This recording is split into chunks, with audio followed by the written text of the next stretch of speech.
We've finally arrived in Ranwas after a long and very wet and very muddy and very hilly trek from Point Cross.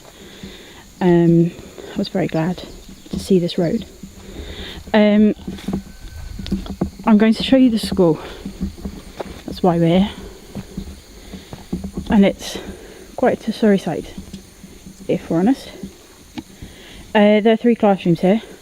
The one at the very end with the blue roof was not so strongly hit by the winds of the cyclone, so some of the roof remained intact, which ironically was the room used to store sports equipment, whereas one of these rooms, middle room I think, was the library. And as you can see, that has been exposed completely to the elements, to some very extreme wind and some very, very extreme rain. So bear with me while I make my way down these steps on some rather wobbly, tired legs, but we'll get there.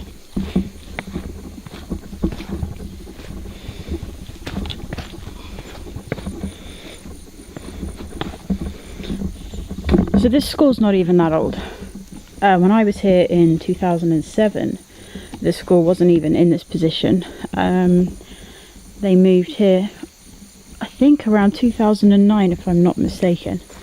I'm going to show you around and we can just see just evidence of, I mean, what must be incredibly strong winds to do something like this to timber. Here's another classroom. Local materials, partially damaged, not completely grounded. Evidence that papayas are now returning to the trees. I'm sure they'll be extremely welcomed when their time comes. Okay, let's take a look into the first classroom. So, lots of lovely algae-like stuff is already growing. And here we go. It feels a little bit like some kind of school graveyard. Evidence of very well kept areas just completely demolished. Items that were previously cherished and shown much affection now in complete disarray. But this classroom's not even the worst of it. It's just quite humbling, isn't it, to see stuff like this. So, as you can expect, this has wreaked absolute havoc. For school at Ranwas, they are currently schooling in, well, they were schooling in the Nakamol, which is a community building, and we understand that they are now making use of some tents or tarpaulins sent by possibly UNICEF. This is the sports field, still very nicely kept and looking very green and inviting. Second classroom, so here we go. This is actually a library. So we've got some upturned tables. Somebody's handiwork, now just ruined. No sign of the roof. And looks papier-mâché, just mulch on the floor. Toothbrushes, not mulch, so you can still brush your teeth if you'd like. Let's take a look at some of these. It's just, as you might imagine, we're now 3.5 months on from the cyclone. Yeah, it's just splat, isn't it? You could wring this out. Amazing. Paintbrushes, there's a trail of paintbrushes all around outside. It's quite sad, isn't it? Imagine how excited a child once was to use that paintbrush. And also how lucky this school is, or was, to actually have a library. Most primary schools that I've seen so far only dream of having a library, and they certainly don't have these sorts of amounts of books. Not that Ranwas does anymore, but once upon a time they did.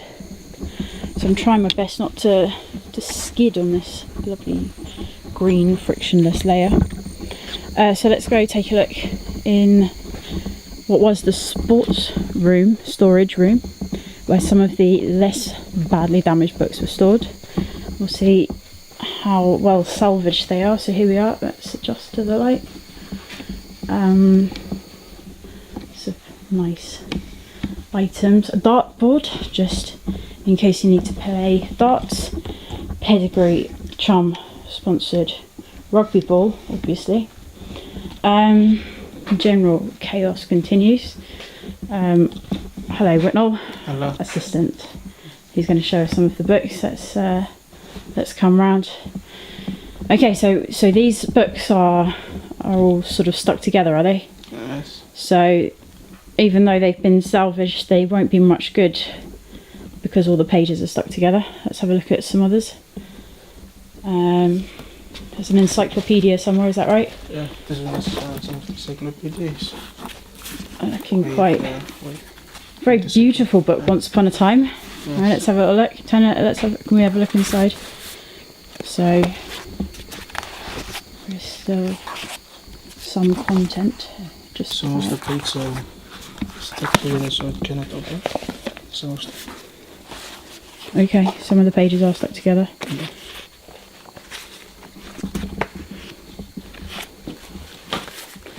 So you just have this pile of sad looking books. I wonder if they'll ever be used again. Some stuff here obviously is still in usable condition. Some cupboards which can be repaired, some cupboards which don't need to be repaired, and even some books that were lucky enough to be in the cupboard. Some chairs still knocking around which were donated by the Rotary Club, and a blackboard in fact which, you know, looks like it can still be used. I mean, that said, this building is going to need a lot of attention, and there's discussion of in fact relocating the entire school as a result of the fact that this appears to be more of a exposed area than some. The school ground is huge, so I mean, Whitnell, where does the school ground end? The other side of the tree. If we can glance down now. Okay, so really a long way over there. So the school could, in principle, be moved to anywhere within this rather large radius. Maybe starting from the hill there. Okay, starting from the hill all the way over here. Go up this way, then to the other side of the road. Right, and then all the way around here, back up to the road where we just joined from. So that's your tour of Ranwas School. The sun has come out for us, the flowers are blooming for us. So let's hope that's a sign of hopeful times to come.